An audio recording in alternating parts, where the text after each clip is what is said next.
Elle a humilié son mari en public, ignorant son pouvoir secret. Ne les laisse pas croire que nous sommes un couple. C'est ce qu'elle m'a sifflé à l'oreille au moment précis où son nouveau patron s'approchait pour nous serrer la main. Pas de « merci d'être venu ». Pas de « je suis contente que tu sois là ». Juste 8 mots qui ont brisé quelque chose net dans ma poitrine, comme un fil tendu à l'extrême. Ses doigts restaient légers sur mon coude, juste assez pour paraître poli. Dès que son patron est arrivé, elle a glissé dans un rire que je n'avais pas entendu depuis des années. Le genre aguicheur. Celui qu'elle utilisait avec ses professeurs à l'université quand elle voulait des prolongations de délai. Ce rire était le mien, avant. Maintenant, il était le leur. Je n'ai pas fait de scène. Je n'ai pas haussé un sourcil. J'ai juste laissé ma main tomber de son dos comme si elle pesait une tonne. Je me suis éloigné, d'un pas lent et mesuré, fendant les petits groupes scintillants où s'entrechoquaient les verres et fusaient les rires d'entreprise. Personne ne m'a arrêté. Ils ne me voyaient pas. C'était le but, n'est-ce pas? Ne les laisse pas croire. Elle ne voulait pas qu'on me voie. Alors, je suis devenu invisible. Mais un homme m'a vu, le seul qui ne riait pas. Il était assis seul à une table dans un coin, sans toucher au champagne soigneusement placé devant lui. Juste un petit verre d'eau, pas de cravate, un costume anthracite, cher mais discret. Il avait l'air de quelqu'un habitué à observer la pièce bouger autour de lui. Non par arrogance, mais par calcul. Quand je l'ai atteint, il a levé les yeux et m'a fait le plus petit des hochements de tête. Le genre de signe que les hommes s'échangent quand les mots sont une perte de temps et que les réputations sont déjà comprises. Je me suis assis. Vous auriez dû la voir de l'autre côté de la salle, flottant, rayonnante comme si c'était son couronnement. Je l'avais aidé à choisir la robe. Noire, avec un profond chatoiement vert. Pas tout à fait audacieuse, mais assez pour attirer un second regard. Je lui avais dit que ça lui donnait l'air d'une stratège. Elle avait répondu, c'est l'objectif. Elle n'a pas jeté un seul regard en arrière. Pas même quand son PDG est passé devant nous et a visiblement eu un temps d'arrêt. Pas même quand le vice-président des ventes, qui ne m'avait pas adressé un mot au bar, s'est approché de Bernard et s'est adressé à lui en l'appelant « Monsieur ». Pas même quand les rires de la salle se sont adoucis pour devenir quelque chose de plus prudent. Elle continuait de rire un peu trop fort, gardait sa main sur le poignet du directeur de la stratégie une seconde de trop. Je la regardais siroter son vin, inconsciente que l'atmosphère avait changé, que les applaudissements s'étaient tus non par fatigue, mais par attention portée sur moi, sur lui, sur nous. Et juste une petite note ici, parce que la plupart des gens n'y pensent jamais. Si vous aimez ce genre d'histoire sur les trahisons silencieuses et les retournements de situations inattendues, cliquez sur le bouton d'abonnement. Sérieusement, ça aide l'équipe à continuer de vous en proposer davantage. Et vous n'imagineriez pas combien de personnes écoutent sans jamais cliquer. Bref, je connais Bernard Lee depuis des années. Pas socialement, professionnellement. C'est une de ces baleines fantômes du monde de l'investissement. Pas accent grave-l'œil, pas bruyant, mais quand il bouge, des entreprises se reconfigurent. Le genre d'homme qui ne se montre que si ça en vaut la peine. Il n'assiste jamais à ces galas, mais il m'a demandé de l'accompagner à celui-ci. Il a dit qu'il voulait une lecture claire de la culture de direction avant de finaliser son offre. Il ne savait pas que j'étais personnellement impliqué. Je ne lui avais pas dit qu'elle travaillait ici. Elle n'avait dit à personne qu'elle était mariée. Cela faisait des années que je ne l'avais pas emmenée dans mon cercle. Après la dernière fois, où elle avait qualifié mes clients d'ennuyeux, j'avais simplement arrêté de mélanger les mondes. Nous nous étions éloignés professionnellement. Elle m'avait toujours reproché de ne pas avoir un grand titre ou un bureau clinquant. J'avais depuis longtemps cessé de la corriger. Elle aimait l'idée d'être l'ambitieuse du couple. Je la laissais faire. Mais ce murmure, ça a changé quelque chose. Pas seulement les mots, mais le ton, le désintérêt étudié, comme si j'étais un accompagnateur quelconque, et non l'homme qui a payé ses frais de scolarité, relu chaque lettre de motivation, l'a accompagné à travers 2 entretiens ratés, et lui a acheté des talons quand les siens se sont cassés le matin de son dernier entretien final. Elle m'avait dit un jour qu'elle voulait construire quelque chose, qu'elle voulait diriger. Alors, je l'ai aidé à devenir le genre de femme qui pouvait se trouver dans ces salles. Maintenant, j'étais le boulet. Le coin de la salle de bal où nous étions assis avait une estrade légèrement surélevée. Probablement pas intentionnelle, juste une mauvaise conception. Mais de là, Bernard et moi pouvions tout voir. Chaque tintement de verre, chaque courbette, chaque petit sourire faux. Et au fur et à mesure que la soirée avançait, j'ai remarqué que le schéma changeait. Les cadres ont cessé de me regarder comme si j'étais transparent. Maintenant, ils jetaient des regards, mesurés, curieux. C'est ça, le pouvoir. Il ne s'annonce pas. Il s'observe.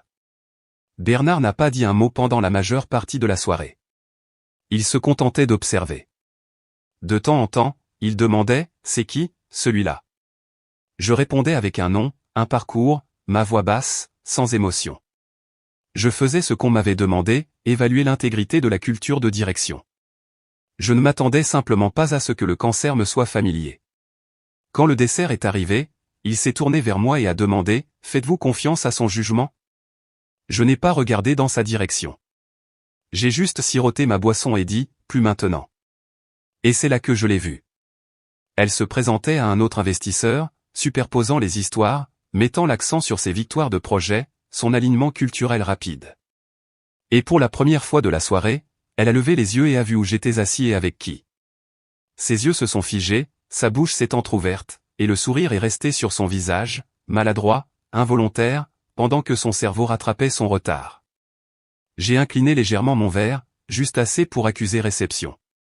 Elle a cligné des yeux, a ri rapidement, a dit quelque chose à la femme à côté d'elle. Mais je pouvais le voir, le gel sous la surface, la façon dont ses yeux parcouraient la pièce et commençaient à faire le calcul qu'elle aurait dû faire des heures plus tôt. Parce que maintenant, les gens ne la regardaient plus seulement elle, ils me regardaient moi. C'est incroyable comme certaines personnes peuvent jouer un rôle sans jamais réaliser que la scène a changé sous leurs pieds. Elle flottait à travers la salle de bal comme si elle avait répété ça toute sa vie. La main sur les manches, le menton juste assez relevé. Le rire calibré pour paraître spontané mais jamais désespéré. Elle avait toujours été douée pour le changement de code social. Donnez-lui une pièce, elle tiendrait la cour. J'admirais ça chez elle, avant. Maintenant, je regardais ça comme un tour de magie que vous avez déjà vu trop de fois. Vous cessez d'être impressionné. Vous commencez à attendre que le tour de passe-passe échoue. Elle n'avait aucune idée que le script avait changé. Elle parlait au vice-président de la stratégie, un certain Blake. Tout en dents blanches, bronzage et suffisance sur mesure. C'est alors que son PDG, qui était au milieu d'une phrase avec le directeur financier à la table voisine, a soudainement aperçu notre coin. Je ne regardais même pas dans sa direction, mais je l'ai senti. Cette fraction de seconde de rupture dans le rythme. J'ai levé les yeux juste à temps pour voir l'expression du PDG s'aplatir. Un temps, deux. Ses yeux sont allés vers Bernard, puis vers moi, puis de nouveau vers Bernard. C'est là que sa bouche a cessé de bouger complètement. Le directeur financier l'a regardé, confus. Il a murmuré quelque chose. Le PDG n'a pas répondu. Au lieu de ça, il a redressé sa veste comme si quelqu'un venait d'entrer et de réarranger les molécules d'air dans la pièce. Puis, subtilement, délibérément, il s'est excusé de la conversation et a commencé à marcher. Non, à dériver vers nous. Je ne l'ai pas regardé. Bernard non plus. Il avait recommencé à siroter son eau, le regard lointain. Rien que ça aurait dû dire au PDG tout ce qu'il avait besoin de savoir. Pendant ce temps, de l'autre côté de la salle, elle se prélassait sous son propre projecteur. Elle venait de charmer le responsable de la conformité pour qu'il lui parle des discussions d'expansion à venir. Je pouvais voir qu'elle naviguait sur cette ligne fine entre la simple curiosité et l'information stratégique. Elle avait un don pour ça, enrober l'ambition de miel. Son rire a de nouveau retenti, cette fois aigu et fier, comme celui de quelqu'un qui vient de recevoir un compliment inattendu mais profondément nécessaire. Elle n'avait pas encore vu l'effet d'entraînement. Le membre du conseil d'administration qui avait à peine touché son steak s'est soudainement levé et s'est dirigé discrètement vers notre table. Il a été rejoint par une autre, une femme en blazer rouge qui, quelques minutes plus tôt, plaisantait avec le directeur de la technologie. Elle ne souriait plus. Maintenant, elle jetait des regards entre Bernard et moi avec le genre de respect alerte habituellement réservé aux auditeurs ou aux médecins légistes. Un par un, ils ont migré. Certains prétendaient se resservir un verre et bifurquaient dans notre direction. D'autres faisaient comme s'ils se dirigeaient vers la sortie, pour s'arrêter, croiser accidentellement le regard de Bernard, et offrir un hochement de tête si prudent qu'il aurait pu passer inaperçu. Personne ne s'attardait trop longtemps, mais chacun laissait une miette de pain de reconnaissance. Et toujours, elle ne le voyait pas. Elle était trop occupée à essayer de coincer un associé directeur près du mur des médias, se positionnant parfaitement pour que les photos la montrent à l'épicentre du mouvement, de la pertinence, de l'avenir. Elle n'avait aucune idée que le noyau s'était déplacé. C'était surréaliste de regarder ça se dérouler depuis mon siège, comme voir deux événements distincts se produire dans le même espace physique. Sa soirée à elle était encore pleine de promesses, d'admiration, d'ego. La mienne était devenue silencieuse, stratégique, clinique.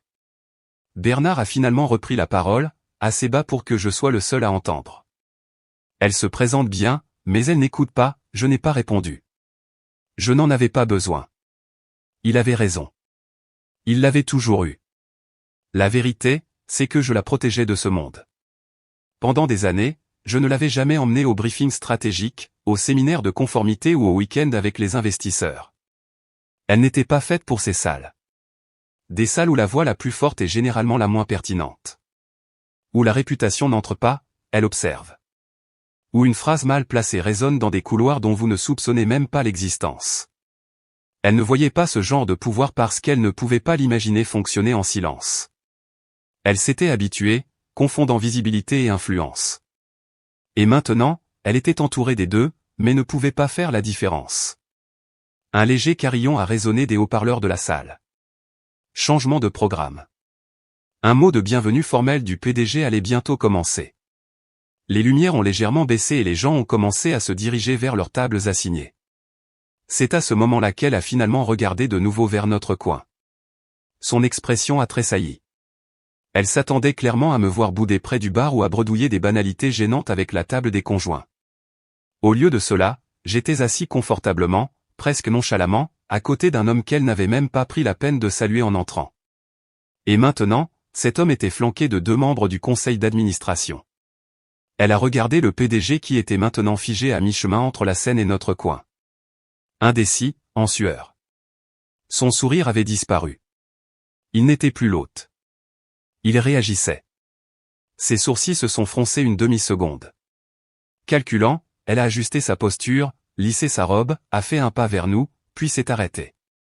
Une femme du service juridique interne l'a frôlé, lui a fait un demi-signe de tête et a continué son chemin. La température a chuté. C'est là que j'ai vu le déclic. Ses yeux se sont légèrement écarquillés, comme si quelque chose derrière son regard avait enfin rattrapé le reste. Comme si elle réalisait le nom sur le badge qu'elle n'avait pas lu sur le revers de Bernard. Comme si elle faisait enfin le lien entre la façon dont les gens avaient cessé de la saluer avec chaleur pour commencer à hocher la tête avec formalité. Pas du respect, de la distance. Elle avait été le centre de gravité pendant la première moitié de la soirée.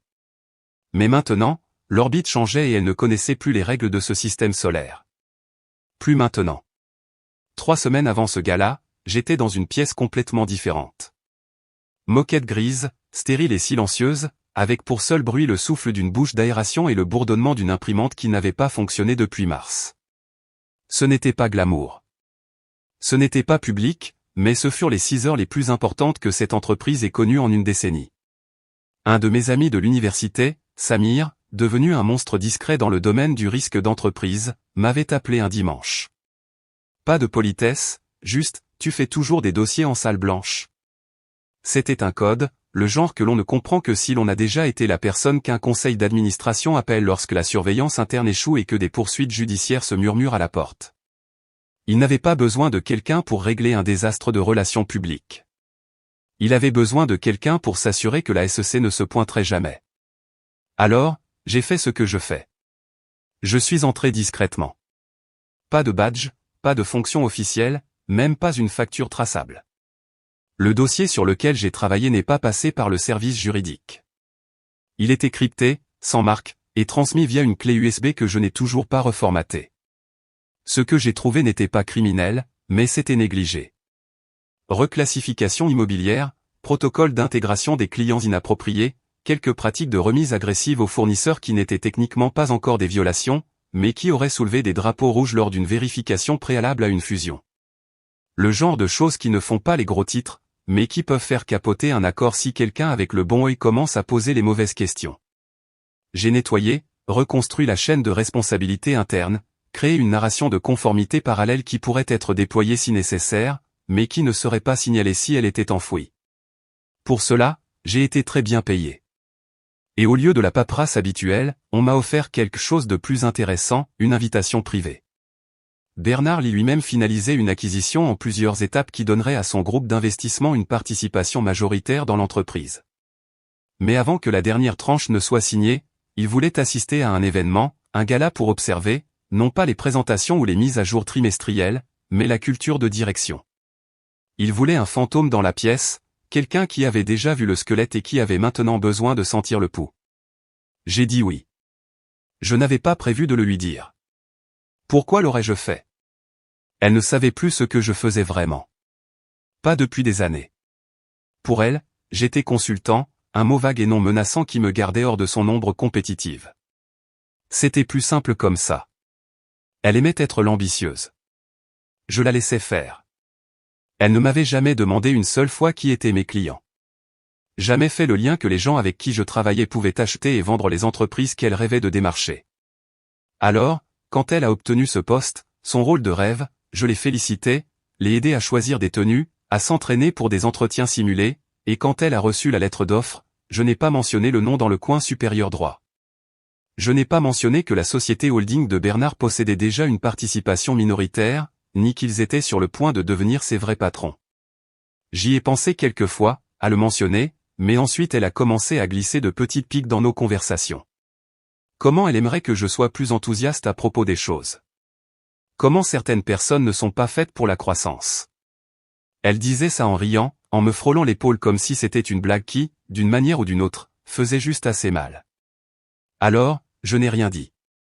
Maintenant, assis à ce gala, regardant les membres du conseil d'administration courber légèrement leur posture en présence de Bernard, j'ai réalisé quelque chose de simple. Je n'avais pas besoin de dire quoi que ce soit. Mon influence n'était pas réactive.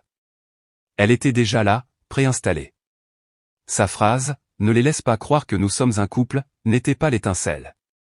C'était le déclencheur de l'audit. Le moment où le système a signalé le dossier pour examen. Parce que la vérité, c'est que personne ne savait quelle était ma femme. Ni Bernard, ni le conseil, ni les cadres. Elle m'avait si complètement effacé de sa vie professionnelle qu'elle était devenue aveugle au seul avantage qu'elle n'avait jamais envisagé, moi. Maintenant, les points se reliaient, mais pas de la manière qu'elle voulait. Le PDG n'avait pas fait le rapprochement jusqu'à ce moment où il l'a vu, puis m'a vu, quand il a réalisé que l'homme qu'il avait ignoré au bar était le même homme qui, des semaines auparavant, avait reconstruit l'échafaudage juridique qui avait sauvé leur fusion. Ce même homme était maintenant assis à côté de la seule personne tenant leur avenir dans un stylo. Et elle lui avait dit, « Ne les laisse pas croire que nous sommes un couple. » Bernard s'est tourné de nouveau vers moi. « Elle est ambitieuse », a-t-il dit. Pas un compliment, juste une observation. J'ai hoché la tête une fois. Elle l'a toujours été. Elle vous a jeté très rapidement, a-t-il ajouté. Je n'ai pas répondu. Il n'y en avait pas besoin. Mon silence était la réponse. Le sien aussi. Il y a un fichier sur mon ordinateur portable appelé Atlas 0423V2B. Pas de logo, pas de pied de page. À l'intérieur, le cadre de toute l'ossature de conformité de son entreprise, rédigé dans un langage simple et une logique à toute épreuve. J'ai écrit chaque mot, et nulle part dans ce document mon nom n'apparaît. Mais si ce fichier venait à faire surface, il serait impossible de nier qui en est l'auteur. Ma voix est partout. Ce n'est pas une preuve de propriété. C'est une preuve de compréhension. Et dans des salles comme celle-là, c'est à ça que ressemble le pouvoir. Elle ne s'était toujours pas dirigée vers nous. Elle ne le pouvait pas. Elle était figée dans la lente prise de conscience qu'elle ne m'avait pas seulement ignoré. Elle avait mal lu toute la salle. Mal lu qui comptait. Mal lu qui j'étais. Elle avait passé sa vie à se préparer à être impressionnante. Mais personne ne lui avait jamais appris à reconnaître l'autorité invisible. Et maintenant, c'était elle qui était observée, évaluée. Seulement, elle ne savait pas qui tenait la balance. Elle était au milieu d'une anecdote, animée, le menton levé, parlant de cartographie de la dynamique et de victoires itératives avec une sorte de confiance polie qu'elle avait pratiquée pendant des années.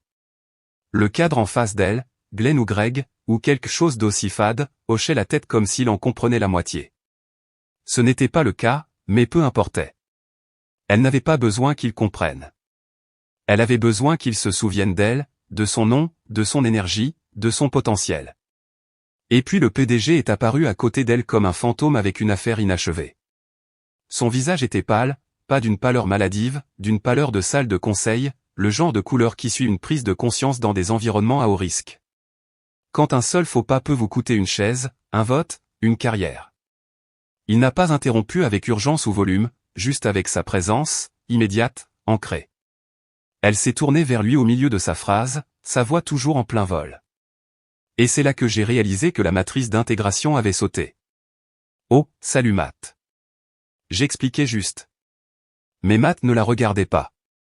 Il ne faisait même pas semblant d'écouter. Ses yeux étaient fixés de l'autre côté de la salle, et puis il l'a dit. Avez-vous la moindre idée à l'invité de qui vous venez de dire ça? C'est tombé comme un coup de feu enveloppé de velours. Personne d'autre dans la conversation n'a encore tressailli, mais les mots ont changé quelque chose. Elle a cligné des yeux, son sourire se crispant. Que veux-tu dire? Mon mari. Le regard de Matt s'est posé sur elle maintenant. Lentement. Il l'a regardée comme on regarde une tour penchée après avoir prévenu l'architecte 3 fois. Ses lèvres ont à peine bougé. Non, a-t-il dit. Son invité. Son invité. Il lui a fallu une demi-seconde de trop pour comprendre ce qu'il voulait dire. Puis une autre seconde pour réaliser ce qu'il n'avait pas dit. Et puis ça l'a frappé. Parce que ce n'était plus à propos d'elle. C'était à propos de lui. L'homme qu'elle avait congédié dans un murmure. L'homme qu'elle avait transformé en accessoire. Et soudain, ce murmure n'était plus privé. C'était un événement public, un horodatage, un cercle rouge sur l'enregistrement. Ses yeux ont suivi ceux de Matt, lentement, contre son gré. Elle s'est tournée vers le coin le plus éloigné de la salle et elle l'a vu. La table, le groupe de membres du conseil, l'espace autour duquel personne d'autre n'osait s'attarder trop longtemps. Et au centre, Bernard, stoïque, et son mari, calme, illisible, assis comme s'il avait été là tout le temps, comme si rien au monde ne l'avait surpris ce soir. Et puis son sourire s'est fissuré. Pas théâtralement, pas avec des hoquets ou des verres qui tombent, juste un minuscule tremblement au coin de sa bouche. Comme si son propre visage la trahissait avant que son esprit ne puisse réagir. Elle a essayé de rire pour se rattraper. Oh, je n'avais pas réalisé que tu voulais dire. Mais Matt n'a pas attendu. Il est parti, comme ça. Au milieu d'une phrase, au milieu d'une vie, au milieu de la performance qu'elle s'apprêtait à commencer. Parce que c'est ce qui arrive quand le script change en pleine pièce et que vous réalisez que vous n'avez jamais été le personnage principal. Juste un figurant, une note de bas de page, un handicap avec une bonne posture. Le cadre à côté d'elle, Greg ou Glenn, a regardé Matt s'éloigner en clignant des yeux. Qu'est-ce qui s'est passé? Elle n'a pas répondu parce qu'elle ne le pouvait pas. Parce que répondre aurait nécessité d'admettre ce qui venait de se produire. Qu'elle avait embarrassé le mauvais homme devant les bonnes personnes. Qu'elle venait de transformer un atout silencieux en un risque public. Que le PDG, son PDG, la regardait maintenant non pas avec fierté ou promesse, mais avec effroi. Parce que si Bernard l'y décidait de se retirer de l'accord, il n'y aurait pas de prochain trimestre. Il n'y aurait pas de plan de succession. Il y aurait une saignée. Et maintenant, ce risque avait un visage, le sien. Elle s'est retournée vers la salle, et pour la première fois de la soirée, elle lui a semblé plus petite, plus froide, moins accueillante. Quelques personnes discutaient encore, mais l'énergie avait changé. Le bruit avait juste assez baissé. Les gens ne riaient plus aussi fort. Les mouvements étaient devenus plus retenus, stratégiques, calculés. Elle a de nouveau regardé son mari, toujours assis, toujours impassible. Il n'a pas fait de signe de la main. Il n'a pas souri narquoisement. Il n'a même pas cligné des yeux. Il était simplement assis à côté de Bernard comme s'il y avait sa place, comme il l'avait toujours eu. Comme si elle était la seule à ne pas l'avoir su. Et à cet instant, elle a compris. Elle ne lui avait pas seulement manqué de respect. Elle s'était disqualifiée. Pas de la conversation, de la salle. Ce soir-là, le silence dans la voiture était lourd de choses qu'elle ne savait pas comment dire. Pas « désolé », pas « merci », pas même « que vient-il de se passer ?» Elle était assise à côté de moi, jouant avec son collier comme si c'était une pierre d'inquiétude. Un de ces tics nerveux qu'elle avait l'habitude de réprimer à l'époque où nous essayions encore de nous impressionner mutuellement. Je conduisais en silence, les jointures lâches sur le volant, laissant le moteur faire la conversation. Quand nous sommes rentrés, elle a fait tout un cinéma en enlevant ses talons près de la porte, comme si c'était une soirée comme les autres, comme si rien ne s'était brisé. Mes pieds me tuent, a-t-elle dit avec ce rire fatigué destiné à désamorcer la situation. Mon Dieu, cette moquette, c'était comme marcher sur du velcro. J'ai hoché la tête, je suis allé à la cuisine, j'ai ouvert le frigo. Rien qui vaille la peine d'être bu. J'ai opté pour de l'eau. Elle m'a suivi, s'est appuyée contre le comptoir. Alors, a-t-elle commencé, la voix plus légère que nécessaire. C'est étendu, hein. Elle a eu un petit rire d'autodérision, me regardant comme si j'étais censé jouer le jeu, je deviens bizarre à ce genre d'événement. L'anxiété sociale prend le dessus. Je commence à essayer d'être drôle. Et, ouais, ce ne sont pas toujours mes meilleurs moments. J'ai pris une lente gorgée et n'ai rien dit. Elle a continué. Je veux dire, tu sais, je ne voulais rien dire de mal.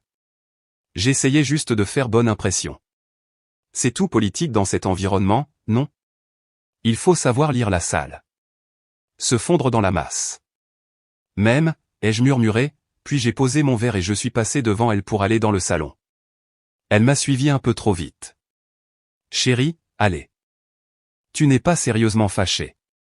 Ce n'est pas comme si quelqu'un savait qui tu étais là-bas. Je me suis retourné. Sais-tu qui est Bernard Lee? Ça l'a arrêté net. Elle a cligné des yeux. Qui? Je me suis assis devant mon ordinateur portable, l'ai ouvert lentement, me suis connecté, et tapé le nom comme si je cherchais une recette de dîner. Bernard Lee recherche. J'ai cliqué sur le premier article. Le titan silencieux acquiert des entreprises de taille moyenne, les restructure de l'intérieur, les revend en 3 ans pour 4 fois leur valeur. Pas de communiqué de presse, pas de branding, juste des transactions et du silence. L'article venait de Forbes, puis un autre d'un blog d'investisseurs en technologie, puis une analyse approfondie de Bloomberg. Un profil, le plus proche que quiconque ait jamais obtenu. Des expressions comme « le fantôme des actifs », « l'audit ambulant », « le spectre capitaliste ». Elle s'est penchée par-dessus mon épaule, lisant. J'ai fait défiler jusqu'aux actifs du groupe de holding, totalisant plus de 30 milliards de dollars sous diverses filiales. Dans une note d'un article, il était écrit « Une source interne confirme que Bernard Lee examine les termes finaux pour acquérir une participation majoritaire dans l'une des entreprises de conformité à la croissance la plus rapide du Nord-Est. » Son entreprise. Je n'ai pas dit un mot. J'ai juste laissé le curseur planer sur une phrase surlignée. Lee est connu pour abandonner les acquisitions à la 11e heure si la culture de direction ne répond pas à un seuil subjectif qu'il appelle l'éthique sous pression. Elle l'a lu 3 fois, puis s'est lentement reculée. J'ai fermé l'ordinateur portable. C'est l'homme à côté de qui j'étais assis toute la soirée. Elle n'a pas parlé. L'homme avec qui tu m'as demandé de ne pas être vu. Toujours rien. Je me suis levé, je suis retourné vers la cuisine. Il m'a invité, d'ailleurs, personnellement. Après que j'ai aidé ton entreprise à éviter une enquête qui aurait pu faire dérailler votre trimestre. Attends, a-t-elle finalement croassé, en me suivant à nouveau. Tu as aidé l'entreprise. Je l'ai regardé. Cette erreur d'intégration que tu te vantais d'avoir corrigée, ai-je demandé calmement. Je l'ai signalée il y a 3 semaines dans le dossier dont ils ne t'ont jamais parlé. Sa bouche s'est ouverte, puis refermée, puis ouverte à nouveau. Je ne savais pas. Personne ne me l'a dit. Il ne l'aurait pas fait, ai-je dit. Ce n'était pas censé être vu. C'était censé fonctionner.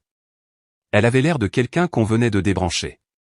La posture, la confiance, tout s'est effondré. Bernard, ai-je continué, voulait se faire une idée de l'équipe de direction. Pas seulement les chiffres, le caractère, l'intégrité, le côté humain de la scalabilité. Elle a dégluti. Il ne va pas se retirer, n'est-ce pas? J'ai incliné la tête. Investirais-tu quelques centaines de millions dans une entreprise dont les employés insultent publiquement leurs propres conseillers devant les parties prenantes? Son souffle s'est coupé. Je ne t'ai pas insulté. Tu m'as rabaissé, une pause. C'est pire. Elle a baissé les yeux vers le sol, comme si les carreaux pouvaient la sauver. Je ne savais pas qui il était. Je pensais que c'était juste un autre vieil homme. Un autre inconnu que je connaissais par hasard, ai-je suggéré en haussant un sourcil. Non, a-t-elle murmuré. Je pensais que tu étais plus petit. Elle n'a pas répondu. Elle n'en avait pas besoin, car la prise de conscience était arrivée. Enfin. Pas avec drame ou larmes, mais avec cette sensation froide dans les côtes quand on réalise que les débris ne sont pas au loin. Ils sont déjà là. On est debout au milieu. Elle avait passé des années à se polir pour le succès. Me polissant hors du tableau, réécrivant l'histoire où elle était le personnage principal et j'étais un arrière-plan confortable. Mais le générique de fin avait défilé. Et soudain, elle n'était plus la protagoniste. Elle était le problème. Il a fallu moins de 48 heures. 2 jours après le gala, une note d'une seule page est arrivée dans la salle du conseil de l'entreprise. Pas de pompe, pas de préambule, pas de menace. Juste un verdict simple, d'une précision troublante. Bernard Lee ne procéderait pas à la phase finale de l'acquisition. Pas de gros titres, pas de communiqué de presse, juste une brève déclaration formelle livrée via un coursier, gaufrée du sceau de son groupe de holding et imprimée sur un papier si lourd qu'il aurait pu être une pierre tombale. Après observation et examen confidentiel, nous avons conclu que la culture de direction au sein de l'entreprise démontre un alignement insuffisant avec nos valeurs fondamentales d'intégrité, de transparence et de prévoyance stratégique. Nous recommandons une réévaluation du pipeline de caractère interne de l'entreprise avant de poursuivre tout engagement d'investissement. Aucune autre mesure ne sera prise pour le moment. C'était tout. Pas de nom, pas d'accusation, pas de drame. Mais ça a frappé comme une bombe à neutrons. Dans les minutes qui ont suivi la lecture, le PDG a annulé toutes les réunions prévues pour la journée, a fermé sa porte, et selon l'un des assistants de direction, qui n'a apparemment pas pu résister à chuchoter à un autre assistant, la première chose qu'il a dite à voix haute a été « Mais qui diable est son mari ?» Le conseil s'est réuni en session à huis clos le même après-midi. Personne ne l'a dit ouvertement, mais ils le savaient tous. La note ne provenait pas d'un simple accroc de vérification diligente. C'était personnel, et pas dans le sens brouillon et émotionnel. Non, c'était la version de Bernard Lee d'un coup de scalpel sur la mâchoire de l'entreprise. Tranchant, chirurgical et presque invisible, à moins de savoir où regarder. Le pire, l'expression « pipeline de caractère interne ». Cette phrase a serpenté à travers toutes les conversations au cours des 24 heures suivantes.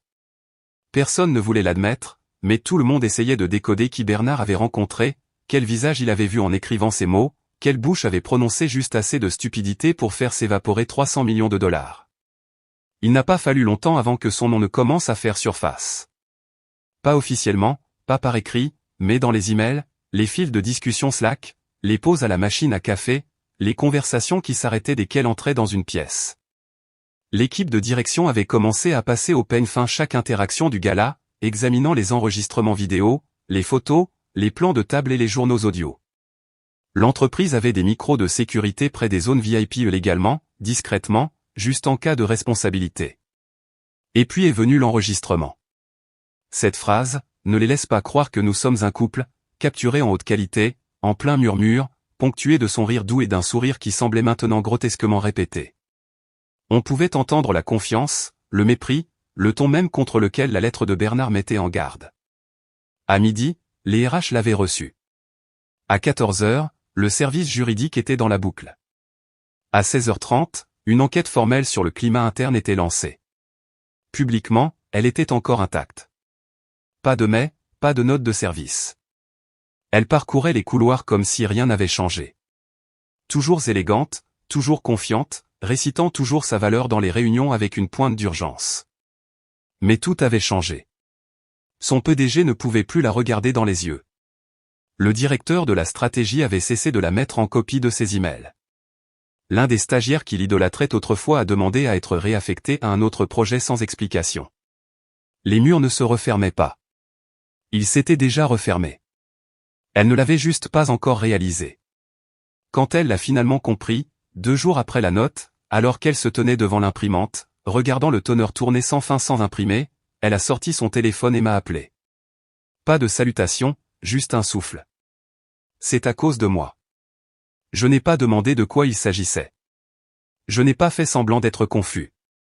J'ai juste dit, il ne dit jamais rien qu'il ne pense pas, silence. Puis, il lance une enquête. Pas seulement les RH, le conseil d'administration. Ils utilisent ma phrase. Ma phrase. Une autre pause. Tu sais ce qu'ils ont dit à la réunion aujourd'hui? Parfois, la culture se révèle dans les commentaires anodins. Je n'ai pas répondu. Tu penses qu'il leur a dit que c'était moi? J'ai expiré par le nez. Bernard n'a pas besoin de le dire. Elle est restée silencieuse un moment, puis, presque en chuchotant, tout le monde me regarde différemment. J'ai laissé cela en suspens, parce qu'elle n'avait pas tort, mais pas pour les raisons qu'elle pensait. Ce n'était pas de la vengeance. Ce n'était pas une punition. C'était une conséquence. Et elle attendait patiemment. La convocation est arrivée dans sa boîte de réception à 6h42 du matin, marquée « Haute importance », avec pour objet « Examen programmé, conduite des cadres et alignement culturel ». Pas de salutation, pas de contexte, juste un lieu, une heure et une liste de participants, le directeur des opérations, la directrice des RH, et un membre de liaison du conseil qu'elle reconnaissait à peine de nom. Elle n'a pas dormi le reste de la matinée. Elle a essayé de manger une banane. Elle est restée coincée dans sa gorge. Elle portait la même robe bleu marine qu'elle avait portée à son dernier tour d'entretien, autrefois symbole de réussite, maintenant un fragile bouclier. Elle a essayé de calmer ses mains avec un triple expresso. Cela n'a fait que les faire trembler davantage. À 10 heures précises, elle est entrée dans la salle de conférence B, dont le verre était dépoli de l'intérieur. Une petite table ronde, pas de dossier, pas de stylo, juste 4 personnes assises en silence, l'attendant comme un patient en préopératoire. Elle s'est assise en face d'eux, la porte se refermant derrière elle avec une finalité chirurgicale. Le directeur des opérations a commencé. Ton plat, phrasé neutre. Ceci n'est pas disciplinaire. Vous n'êtes pas licencié. C'est un examen de l'alignement des valeurs et de l'aptitude à de futures opportunités de direction. Elle a hoché la tête trop rapidement. Bien sûr, je comprends. Il a jeté un regard à la DRH, une femme en tailleur beige qui n'a pas levé les yeux. Nous aimerions commencer par votre propre résumé, a poursuivi le directeur des opérations.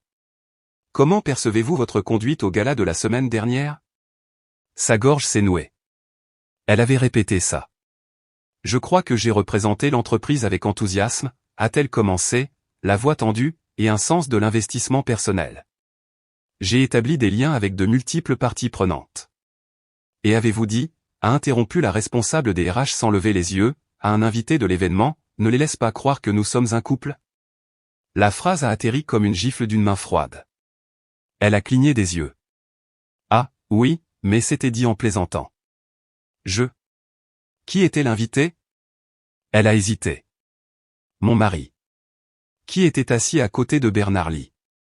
Les mots n'étaient pas une question. Elle a dégluti. Je ne savais pas à l'époque qui était Bernard Lee.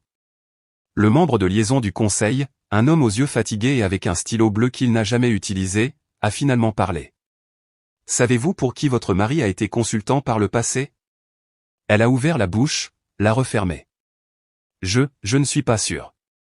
Il travaille dans la stratégie, la conformité parfois. D'habitude. Connaissez-vous son implication avec cette entreprise avant le gala? Elle a fait une pause trop longue. Non. Le directeur des opérations s'est adossé à sa chaise. Le silence s'est étiré. Puis la responsable des RH a repris la parole. Nous sommes préoccupés, a-t-elle dit doucement, par votre jugement. Pas de manière isolée, mais comme un schéma. Vous avez fait preuve d'une forte initiative. Mais l'initiative sans conscience devient un handicap. Son souffle s'est coupé. Je n'essayais de saper personne. C'était un malentendu. Vous n'avez pas mal compris, a dit le membre de liaison du conseil. Vous avez mal lu la salle, la relation, le risque. Elle clignait des yeux rapidement maintenant. Si vous aviez su qui il était, a demandé le directeur des opérations, l'auriez-vous dit? Non. Donc les mots étaient désinvoltes, mais le choix était structurel. Cela a brisé quelque chose dans sa posture. Je pensais? A-t-elle commencé, mais la phrase est morte. Elle n'avait aucune défense, aucun pivot intelligent, aucun tableau blanc à montrer. Aucun projet à référencer, juste une phrase, 8 mots. Dans un monde qui la mesurait désormais à leur aune. La responsable des RH a finalement levé le regard. Méprisée, a-t-elle dit froidement. Pas en colère, pas sèchement, juste un constat, comme un verdict qui avait été écrit bien avant le début du procès. Elle s'est levée lentement. Ses jambes étaient raides, son souffle court. Personne ne s'est levé avec elle.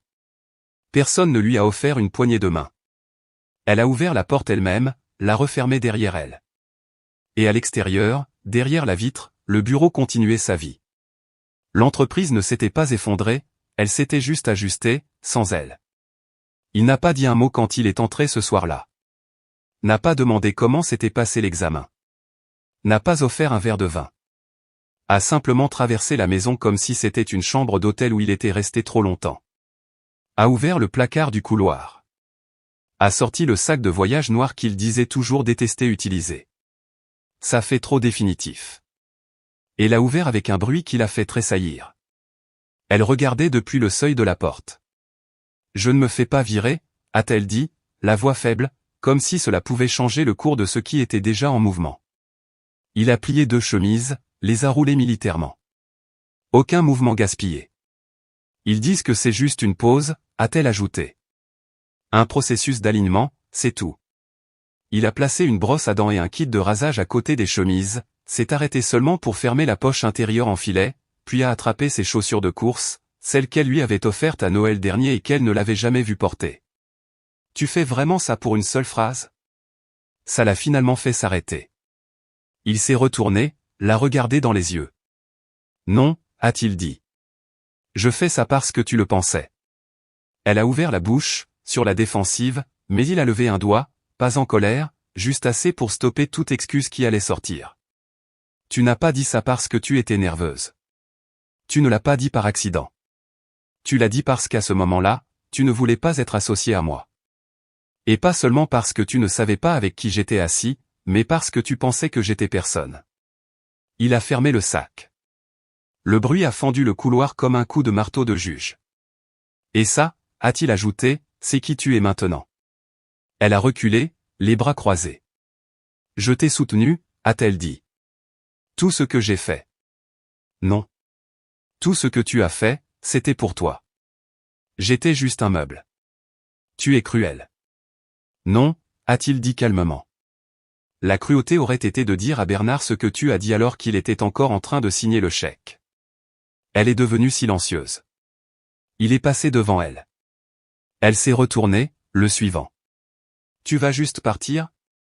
Il a ouvert la porte, s'est arrêté, s'est retourné. Je vais te laisser ressentir ce que tu voulais vraiment, a-t-il dit. Elle n'a pas compris au début. Puis il est sorti et a fermé la porte. Il ne l'a pas claqué. N'a pas laissé de mots.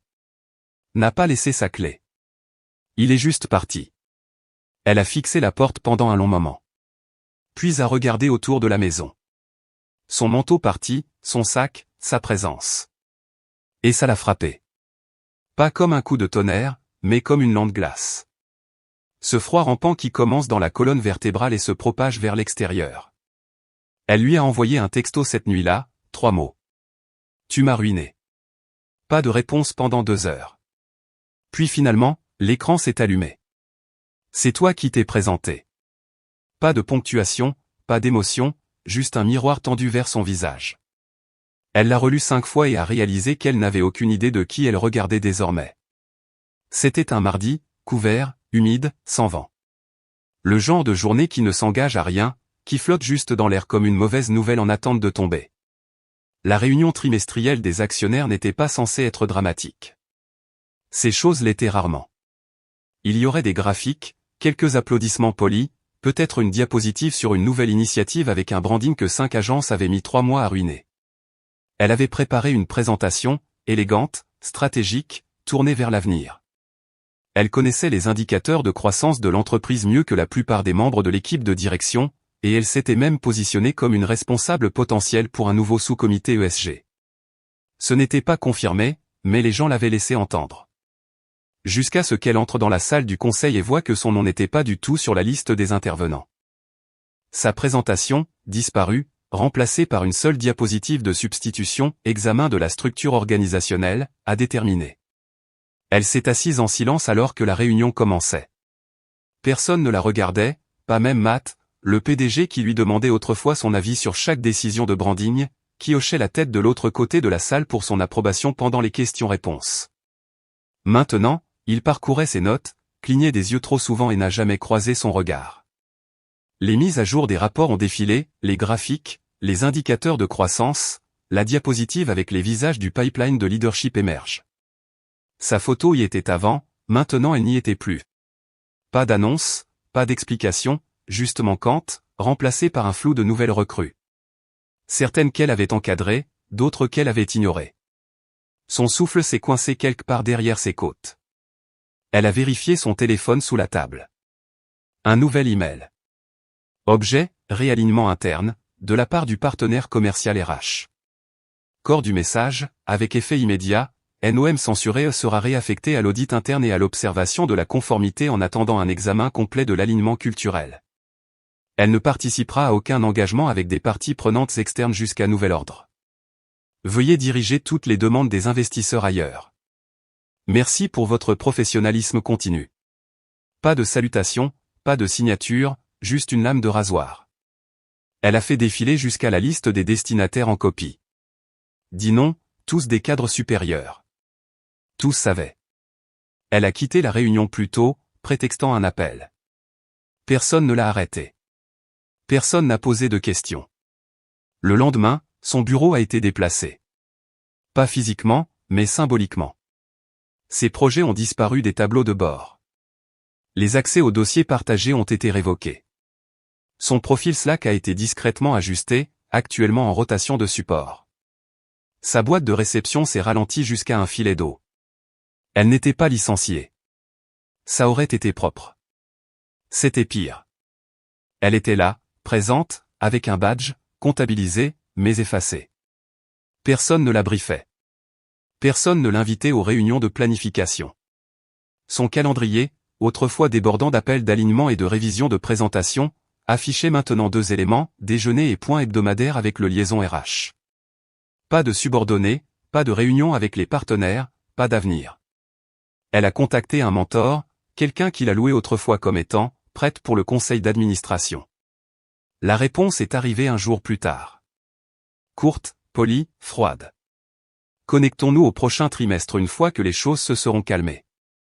Les choses ne se calmeraient pas. Elle était radioactive, et ils attendaient juste que le compteur Geiger se taise de lui-même. Elle a parcouru ses contacts, désespérée de trouver quelqu'un qui ne savait pas, quelqu'un qui répondrait. Personne n'a répondu. Ses messages LinkedIn se sont raréfiés, puis ont cessé. La femme du gala, celle avec le sourire narquois, le rire confiant et les blagues parfaitement synchronisées sur le fait de posséder la pièce, était introuvable. Tout ce qui restait était son titre, techniquement toujours, directrice de la stratégie. Mais tout le monde savait que ce titre ne signifiait plus rien maintenant. Elle n'était pas virée. Elle était oubliée. Et le silence était plus fort que n'importe quelle accusation. C'est arrivé un jeudi, juste avant midi. Elle était à son bureau, celui où on l'avait déplacée après la restructuration, positionnée si précisément entre 2 murs silencieux que personne n'avait à passer devant elle à moins de le vouloir. Elle ne recevait plus de vrais courriers. Personne ne lui envoyait de colis. Même les cartes d'anniversaire du département avaient cessé de circuler dans sa direction. Alors, quand la réceptionniste est entrée en tenant une enveloppe grise unie et a demandé « Êtes-vous mademoiselle Langford ?» Non pas « Votre nom est dessus », mais « Appartenez-vous toujours ici ?» Elle a tout de suite su que quelque chose n'allait pas. L'enveloppe était lourde. Pas d'adresse de retour, juste un seau de cire en relief qu'elle n'a pas reconnu avant de plisser les yeux. Puis son estomac s'est noué. Le coursier s'était déjà retourné pour partir. Elle a tenu l'enveloppe un moment de plus, sentant son poids dans ses mains, à moitié tentée de l'enfouir dans la poubelle avant de l'ouvrir. Mais quelque chose en elle, appelez ça de la fierté, appelez ça une punition, avait besoin de savoir. Elle l'a ouverte avec précaution.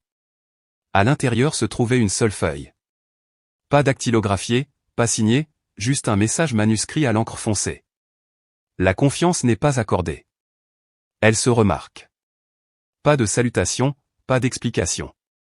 En dessous, attachée avec un trombone avec une précision chirurgicale, se trouvait une image fixe haute résolution imprimée sur du papier photo mat. Pas de bordure, pas de contexte, juste une image figée. Elle l'a fixée pendant presque une minute entière avant de comprendre ce qu'elle voyait. C'était du gala. De ce moment précis. Elle était prise en plein murmure, l'épaule tournée, les lèvres pincées dans ce chuchotement performatif qu'elle utilisait quand elle voulait paraître intime et intelligente.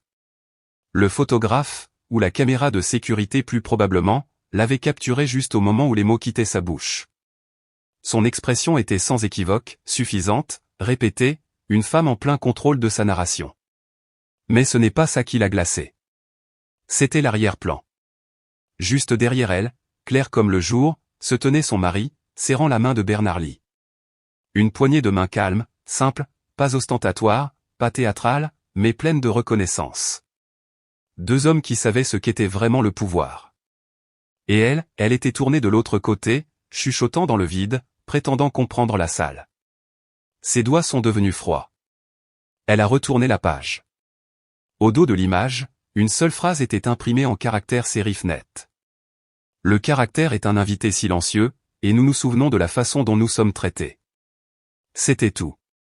Pas de menace, pas d'avertissement, juste un archivage. Un héritage. Elle est restée assise là pendant un long moment, l'enveloppe sur ses genoux, les yeux embués. Elle n'a pas pleuré, elle n'a pas crié. Cela aurait impliqué qu'il lui restait quelque chose à perdre. Ce qu'elle ressentait n'était plus de la panique. C'était de la compréhension. Le genre qui arrive trop tard pour changer quoi que ce soit. Pas seulement sur ce qu'elle avait fait, mais sur qui elle était devenue.